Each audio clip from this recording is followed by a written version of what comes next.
오늘 우리에게 주시는 하나님의 말씀은 누가복음 19장 35절에서 40절 말씀입니다. 그것을 예수께로 끌고 와서 자기들의 겉옷을 나귀 새끼 위에 걸쳐놓고 예수를 태우니 가실 때에 그들이 자기의 겉옷을 길에 펴더라. 이미 감람산 내리막길에 가까이 오심에 제자의 온 무리가 자기들이 본 바 모든 능한 일로 인하여 기뻐하며 큰 소리로 하나님을 찬양하여 이르되 찬송하리로다 주의 이름으로 오시는 왕이여 하늘에는 평화요 가장 높은 곳에는 영광이로다 하니 무리 중 어떤 바리새인들이 말하되 선생이여 당신의 제자들을 책망하소서 하거늘 대답하여 이르되 내가 너희에게 말하노니 만일 이 사람이 침묵하면 돌들이 소리 지르리라 하니라. 오늘 우리는 이 본문의 말씀을 통해서 정말로 예수님을 우리의 삶 가운데에서 인정하고 높인다는 것이 무엇인가 여기에 대해서 다시 한번 생각해 보고자 합니다. 오늘 예루살렘에 입성하시는 이 장면은 예수님께서 왕으로 예루살렘에 그 성읍에 들어가시는 모습으로 당시 사람들뿐만 아니라 지금의 우리에게도 굉장히 중요한 교훈을 주는 장면이고 또 매우 유명한 장면입니다.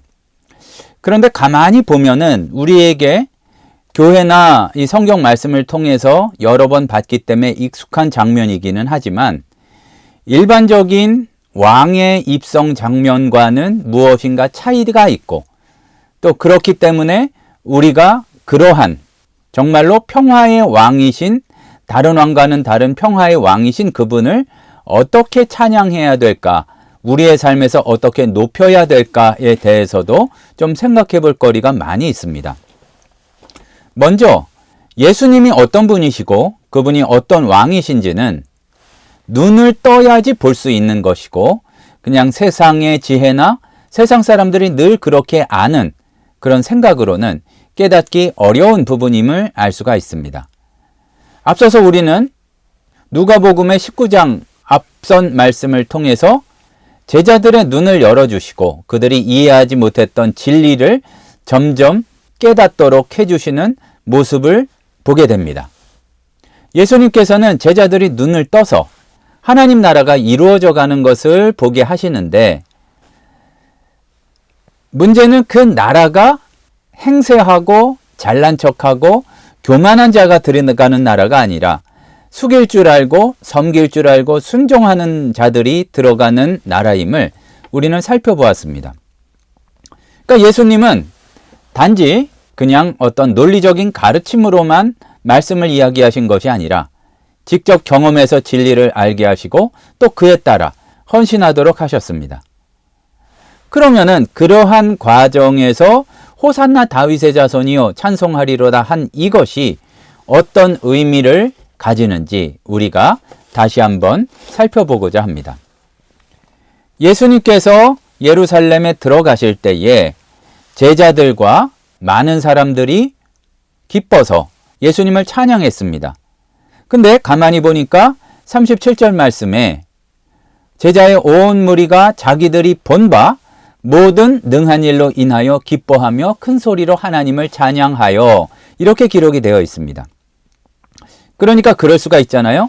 그냥 사람들이 몰려가니까 분위기에 그냥 들떠서 그냥 모이면 신이 나요. 그래서 사고가 일어나기도 그런 경우도 있지만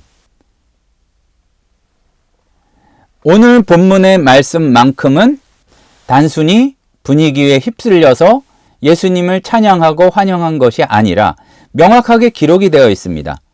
자기들이 본 모든 능한 일로 인하여 기뻐하며 큰 소리로 하나님을 찬양하여 실제로는 예수님을 이렇게 높이는 마음이 없는데 사람들이 몰려가니까 우르르 몰려가서 한 찬양이 아니라 분명히 기록되어 있기를 자기들이 본 바 모든 능한 일로 인하여 기뻐하며 그러니까 진짜로 왕이 들어오시는구나 하는 그 마음이 있었고 그래서 역사하신 하나님을 찬양했다 그 얘기입니다.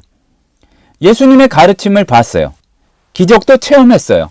그리고 사랑을 느꼈기 때문에 마음에 들어오는, 마음에서 우러나오는 그런 찬양을 드렸다는 얘기입니다. 이것이 진정한 신앙의 반응입니다. 예수님께서 하신 일들에 대해서 깊은 감사를 느꼈고 그 결과로 자연스럽게 흘러나온 찬양이 호산나 다윗의 자손이여 이렇게 찬성하는 소리가 있었다는 얘기입니다. 우리도 분명히 알아야 할 것은 우리의 믿음도 예수님을 경험해야 하고 예수님의 역사를 체험해야 하고 그 다음에 이어져 나오는 찬양과 증거로 선포가 되어야 합니다. 그리고 예수님을 경험하며 느끼는 우리의 기쁨과 감사가 흘러넘쳐서 선포가 되어서 다른 사람에게, 주변 사람들에게도 전달이 되어야 하며 단지 우리 개인적인 믿음에만 머물러서는 곤란하다는 말씀입니다. 그렇게 다른 사람들과 나누어야 될 소중한 것이란 얘기죠. 꼭 대단하지 않아도 좋습니다. 나에겐 힘이 됐어요. 나에겐 위로가 되었어요. 그리고 나에게는 예수 그리스도의 이름이 찬송의 제목이 되었다고 한다면 그것을 세상을 향해서 어떠한 모습이로든지 꼭 이렇게 열광하는 모습은 아니라 할지라도 잠잠하지 말고 찬양해야 되고 잠잠하지 말고 증거해야 된다는 얘기입니다. 하지만 다른 더 무거운 것이 눌러서 우리는 예수님을 경험했으면서도 찬양하지 못할 때가 있습니다. 여러 가지 이유에 대한 두려움 때문에 하나님을 찬양하는 것이 막히기도 합니다. 하지만 오늘 말씀을 통해서 우리가 기억을 해야 할 것은 이러할 때에 우리가 바리새인들처럼 마음을 닫고 침묵하기보다 연약함을 하나님 앞에 솔직히 내어놓고 그분을 찬양하는 그 자리로 나가야 한다는 이야기입니다. 상황이 어떻든지 성경을 보면은요, 좋은 상황에서 찬양하는 경우보다 기록된 찬양들을 보면 도리어 찬양을 했기 때문에 주님을 찬양할 만한 상황으로 옮겨가는 경우가 많이 있습니다. 요나도 고래 뱃속, 그러니까 큰 물고기 뱃속에서 나와서 찬양을 한 게 아니라 회개기도하고 찬양을 하니까 감사하니까 나왔어요. 이것이 우리의 상황이 어떠하든지 예수의 능력과 사랑을 기억하고 우리가 노래하고 찬양해야 될 이유가 되는 것입니다. 그런데 오늘 말씀을 보면 예수님의 그러한 능력과 역사를 경험했음에도 예수님을 거부한 사람들이 있었습니다. 모든 사람들이 기쁨으로 찬양하며 함께 몰려간 것이 아니라 바리새인들은 매우 이성적인 사람들이어서 그랬을 수도 있겠죠. 제자들이 큰 소리로 예수님을 찬양하는 것을 굉장히 불편하게 여겼던 것 같습니다. 바리새인들이 말하되 선생이여 당신의 제자들을 책망하소서 하거늘. 그러니까 자기네들의 스타일이 그런 것은 인정할 수 있어요. 그런데 예수님의 제자들에 대해서 책망해달라고 이야기했다는 게 더 심각한 문제입니다. 예수님을 선생님이라 불렀습니다. 이거는 예수님의 가르침을 어느 정도 인정했다는 얘기죠. 하지만 그들은 제자들처럼 찬양하지 못했고 찬양하지 않았습니다. 찬양하지 않은 것에 그친 것이 아니라 찬양하는 사람들을 막으려고 했다는 얘기입니다. 왜 그랬을까요? 첫 번째로 바리새인들은 예수님을 메시아로 인정하는 것을 꺼렸습니다. 어떤 면으로 굉장히 혼란스러운 거죠. 기적을 체험했습니다. 말씀이 남다르다는 것을 알았습니다. 하지만 예수님을 그리스도라고 인정하는 데까지는 믿음이 이르지 못했고 자기들이 잃어버릴 것들이 너무나 많았기 때문에 차마 예수님을 높이지 못한 측면도 있습니다. 바리새인들이 보기에 예수님의 제자들이 드리는 찬양은 신성모독처럼 보였을 수도 있고 그리고 그 다음으로 둘째로는 이 바리새인들은 이렇게 막 혼란스럽게 되면은 로마가 와서 다 이렇게 잡아가는 거 아니야? 이렇게 로마가 당시 유대인들을 다스리고 있었기 때문에 이렇게 열광하는 것이 문제를 일으킬 수 있다고 우려했을 수도 있다는 얘기죠. 그리고 셋째로 이렇게 종합적으로 보니까 예수님의 인기가 지도자로서의 자기네들, 그 유대 지도자들의 권위와 지위를 위협한다고 여겼기 때문에 차마 이 백성들의 찬양에 동참할 수가 없었다는 얘기죠. 사도들, 세례 요한이죠. 세례 요한처럼 그가 흥하고 나는 쇠하여야 되겠다, 이런 자세를 보이는 게 아니라 예수님이 흥하고 내가 쇠하면 그거를 도무지 받아들이지 못하겠다는 그런 모습이 있었다는 얘기입니다. 그렇기 때문에 이 사람들은 예수님이 하신 일들을 똑같이 경험했음에도 똑같이 말씀을 들었지만 침묵을 지켰고 찬양하고 증언하는 사람들을 굉장히 못마땅하게 생각했습니다. 어떻게 보면 악의 때문만이 아니라 어느 정도 타당한 이유가 있었을지 모르지만 분명한 것은 하나님의 역사를 보지 못하게 했고 또 자기만 안 하면 되는데 찬양을 하는 사람들 보러 막아달라고, 그러니까 예수님더러 찬양하는 사람들을 막아달라고 이렇게 책망해달라고 이야기하고 있다는 얘기입니다. 우리가 예수님을 주님으로 인정하고 말씀을 듣고 놀라운 역사들을 체험하게 될 때에 주님을 인정하고 우리의 삶 속에서 그의 뜻을 이루는 것은 증거가 되고 표현이 돼야 됩니다. 스타일이 다를 수는 있습니다.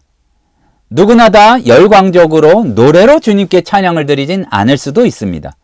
하지만 분명한 것은 자기의 특성에 따라 다를 수는 있지만 주님을 찬양해야 되고 주의 이름을 증거해야 되고 내게 임하신 그의 역사를 기뻐해야 된다는 사실에는 차이가 없습니다. 하나님께 받은 은혜를 떠올려 본다면 하나님께서 함께 하셨던 경험들이 대단하지는 않다 할지라도 크고 작은 순간들 중에 우리 신앙인이라면 누구나 다 있습니다. 그런데 그걸 분명히 체험했음에도 찬양과 고백의 순간으로 인도되고 있는지 아니면 바리새인들처럼 개인적인 걱정과 두려움 때문에 침묵에만 머무르고 있는지 우리 오늘 말씀을 통해서 우리 마음속 안을 한번 비춰보기를 소원합니다. 예수님께서 말씀하시기를 바리새인들이 제자들을 책망해 달라고 했을 때 내가 너희에게 말하노니 만일 이 사람들이 침묵하면 돌들이 소리 지르리라, 그렇게 말씀하셨어요. 하나님의 영광은 반드시 선포가 됩니다. 내게 하신 역사도 분명히 드러나게 될 것입니다. 우리가 아니어도 하나님은 다른 방법으로 복음을 증거하시고 우리가 하지 않아도 영광을 돌릴 수많은 방법이 있겠지만 하나님께서는 우리를 통해서 주의 은혜를 힘입은 우리를 통해서 말씀을 들은 우리를 통해서 말씀이 선포되길 원하시고 우리를 통해서 영광 받으시기 원하신다는 사실입니다. 영광을 전하는 도구가 된다는 것은 매우 특별한 일인데 우리가 그 기회를 놓치지 말아야 할 것입니다. 물론 스타일은 다를 수 있습니다. 열정적으로 믿음을 표현할 수 있고 이렇게 바리새인들처럼 신중하게 생각해서 다른 방법으로 한 사람 한 사람 설득한다든지 또한 다른 헌신으로 섬김으로 이렇게 할 수는 있지만 주의 뜻과 방향이 중요하기 때문에 그 드러나는 모습은 달라도 상관없지만 분명한 것은 하나님의 역사를 인정하고 찬양하는 것입니다. 그리고 우리의 증언이 멈추어서는 안 되는데 우리가 분명히 경험한 주의 은혜에 대해서 입을 닫고 주님께 영광 돌리지 않는다면 소리 지를 수 없는 돌들이 소리 지르는 역사가 일어나서라도 주님의 영광을 드러낼 것이다, 그 얘기입니다. 우리가 앞서서 살펴본 말씀 가운데 예수님께서는 제자들의 눈을 열어주셔서 하나님의 그 비밀한 것들을 계속 보여주고 계십니다.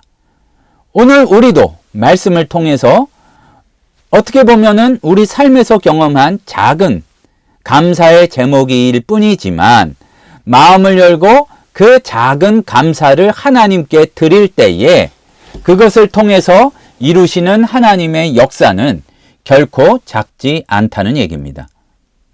우리가 눈을 떠서 하나님 나라가 이루어져 가는 것을 보고 순종함으로 그 나라에 함께 참여하며 찬송해야 한다는 얘기입니다. 그게 바로 예수 그리스도를 우리 삶의 주인이요 왕으로 인정하는 것입니다. 내 삶에서 하나님이 기대하시는 것, 우리는 너무나 엄청난 것이라 생각하기 쉽지만 지난 시간에 살펴본 대로 순종의 기회는 아주 작은 우리의 일상 가운데에서도 많이 있습니다. 별거는 아니지만 별거 아닌 그 순종을 드릴 때에 일어나는 역사는 일반의 것이 아니라 굉장히 특별하고 주님께서 사용하시는 것입니다. 분명한 것은 아무것도 아닌 것처럼 느껴진다 할지라도 순종의 발걸음을 내디딜 때에야 주의 역사가 이뤄지게 된다는 얘기입니다. 지시에 따라서 나귀를 찾으러 가는 역할, 또 그리고 주님께서 쓰시겠다고 할 때에 어떠한 생각이 있었는지는 정확히 모르지만 내어드리는 헌신, 또 그리고 참 만만치 않고 힘겹지만 난리 피지 않고 예수님을 짊어졌던 새끼 나귀의 순종처럼 우리의 순종이야말로 하나님의 역사를 이루는 도구가 됩니다. 경험했으면 자리 까는 겁니다. 예수님 앉으시도록 그 깔개를 마련하는 겁니다. 그리고 목소리 높여 우리의 목소리로 주님을 찬양하는 것이 필요하다는 얘기입니다. 이제 오늘의 말씀을 살펴보고 주님이 왕이심을 선포하는 그 모습이 우리에게 허락하신 대로 당연하게 우리의 속한 곳에서 우리의 삶 속에서 이루어지도록 실천을 해야 된다는 사실입니다. 제자들처럼 오늘 말씀을 보니까 제자의 온 무리라고 한 걸 보니까 12제자만이 아니에요. 성경에 그 이름이 기록되지 않은 많은 제자들까지 주님께 배운 자들은 다 그의 뒤를 쫓으면서 찬양하고 소리 높여 주님의 왕 되심을 선포했다는 얘기입니다. 우리도 삶 속에서 그런 찬양을 선포해야만 합니다. 믿음을 적극적으로 표현하고 증거해야 된다는 얘기입니다. 이것은 우리 개인의 신앙이 옳고 그름을 넘어서서 하나님 나라를 이루고 하나님 사랑과 은혜를 전하는 방편이 된다는 얘기입니다. 쑥스러울 수도 있고 순간적으로는 이거 너무 교양 없는 것 아니야? 그렇게 생각할 수도 있지만 바로 말씀을 들은 이 순간에 결단하여서 이루어 주신 그 은혜와 사랑을 기억하고 영광을 세상에 드러내는 그러한 삶을 살아가기를 소원합니다. 가만히 있으면 무슨 일이 이루어지겠습니까? 여러 가지 외향적인 사람도 있고 내향적인 사람도 있지만 작은 행동과 말이라 할지라도 작은 손짓이라 할지라도 우리가 하나님의 영광을 선포하는 예수 그리스도의 왕 되심을 선포하는 도구가 되어야 한다는 얘기입니다. 우리가 침묵하면 도리 전혀 생각하지도 못한 그럴 수가 없는 것들을 다른 피조물들을 사용하셔서라도 주님께서 증거하실 것이기 때문에 감히 왜 우리가 받은 특권을 다른 피조물에게 넘겨줘야 되겠습니까? 우리 입술로 주님을 찬양하며 그분의 일을 이루어가는 삶을 우리 모두가 살아가게 되기를 소원합니다. 이것이 하나님의 뜻이요 우리의 소명입니다. 우리의 작은 순종을 통해서 또 그리고 주님의 왕 되신 길을 마련해드리는 작은 찬양을 통해서 하나님의 사랑과 은혜가 드러나게 되고 많은 사람들이 예수님을 알게 되기를 간절히 소원합니다. 기도하시겠습니다. 사랑의 하나님 아버지, 우리가 부끄러워서 사실은 그럴 만한 믿음이 없어서 내가 경험한 주님의 놀라운 역사와 은혜까지도 선포하지 못하였음을 주님께 고백드립니다. 믿음 없음을 불쌍히 여겨주시고 용기 없음을 회복시켜 주셔서 우리가 속한 곳에서 주님을 찬양할 수 있는 믿음의 사람들 되도록 인도하여 주시옵소서. 예수님의 이름으로 기도드립니다. 아멘.